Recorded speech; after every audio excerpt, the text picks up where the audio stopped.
A NASCAR team just got punished so hard their points total went negative, not zero. Negative. And the wildest part, their truck never even made it onto the track. Here's what went down. MBM Motorsports rolled into Indianapolis Raceway Park for a Craftsman Truck Series weekend with driver Jonathan Shafer behind the wheel of the number 69 Ram, a brand new manufacturer partnership for this small-time operation. Before the truck could even attempt to qualify, NASCAR's inspectors flagged it. The issue was a shifter boot that either was too old or didn't carry the required safety certification.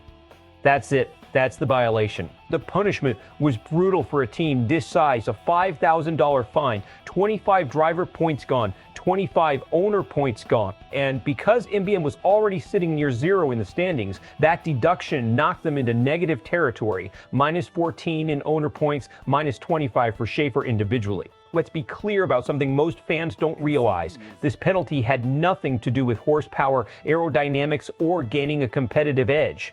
This was a safety compliance failure, plain and simple. NASCAR treats safety equipment certification as non-negotiable, and they enforce it before a car ever turns a lap in anger.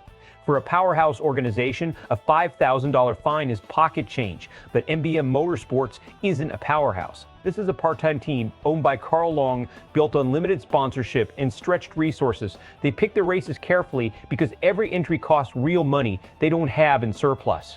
And this wasn't even their first stumble this season. Shafer has now failed to qualify in all 3 Truck Series attempts with this team in 2026. 3 swings, 3 misses, and now a points penalty on top of it. Here's where it gets interesting from a strategic standpoint. Negative points don't functionally change much for a team that isn't chasing a championship. MBM was never going to be in title contention, but symbolically, this is damaging. It signals to sponsors, manufacturers, and potential partners that the operation is cutting it close on prep standards. And in a sport built on trust and precision, that reputation matters. There's also a bigger risk here: momentum. New manufacturer relationship, 3 straight DNQs, now a penalty. That's not the story you want to be telling around partnership you're trying to build long term. First impressions in NASCAR's garage area travel fast. Is this dangerous for MBM's future? Not existentially. They'll keep racing, but it is a pattern worth watching. Small teams operate with zero margin for error. One overlooked shifter boot cost them $5,000 and a chunk of points they didn't have to spare. At this level, that's not a rounding error. That's a real dent in an already tight operation. Reaction across the NASCAR world has been a mix of sympathy and bewilderment. Some fans are pointing out how rare it is to see a team go negative in the standings. It almost never happens, and that alone made this a talking point. Others are defending NASCAR's strict safety enforcement, arguing that rules are rules regardless of team size or budget. Meanwhile, sympathy for MBM is real too. This is a scrappy underdog organization just trying to survive in a sport dominated by mega teams with unlimited resources. Watching them get hit this hard for a compliance issue, not a performance advantage, has plenty of fans shaking their heads. So where does this go from here?